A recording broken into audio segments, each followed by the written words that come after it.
what is the relevance of religion in contemporary world, in the contemporary times, and particularly in connection with the pursuit of happiness?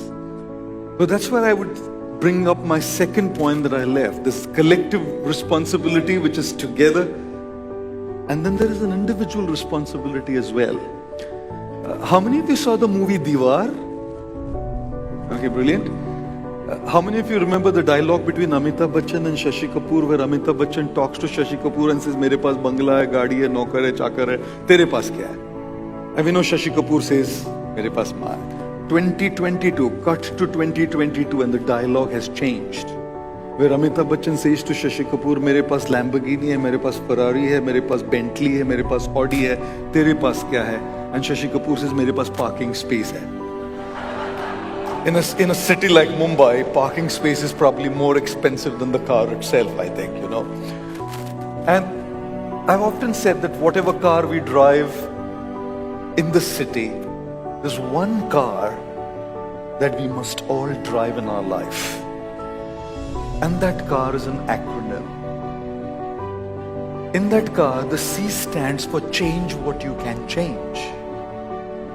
You have problems in your life, you do what you can do to sort those problems out. Like I have this pain in my temples for the last 29 years.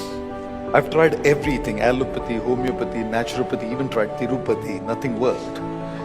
Somehow nothing worked, you know. So at the end of the day, and it's not that I don't try now. I still keep giving my best. Anybody suggests to me a modality of treatment, I'll go for it. So number one, the C in the car is to change what you can change. But to be honest, there are things in life that we can't change. Imagine a terminally ill patient at home. The doctor says 2 months to live.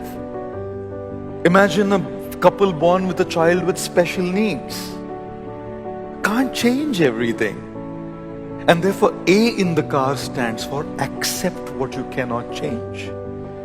One of the fundamental aspects of spirituality is acceptance. If I'm not able to accept things, the more I struggle with fighting those things that I can't change, I'm losing my time and my mental energy on things that are beyond me. And therefore, to come to terms with the fact that this is how much I can change, but there are things that I can't, so the second aspect is acceptance. But there are also going to be things that are beyond my acceptance. I can't even accept them. Like I have a friend and she got married, and in 6 months she found out her husband's gay. Now I don't have any problem with anybody's particular sexual orientation. It's a very personal choice. But for her to be in that relationship is extremely toxic. So then that brings us, she couldn't change it. Is hardwired. She couldn't accept it. That brings us to the third thing, which is the R in the car. And that R in the car is two things. The first aspect of R is to remove yourself from a situation that you can't accept. So for her, she didn't have any other resort, any other way out, but to remove herself out of that relationship. And she did. She did seek a divorce, and the divorce went through. But there are so many situations in our lives where you can't even remove yourself. There are people whom I know are working a job and the bosses are like bloody toxic. But you can't get another opportunity. You're stuck there.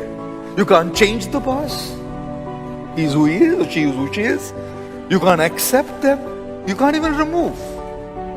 And there's so many such examples that could be given of a situation like that. Here, just an example of a toxic boss.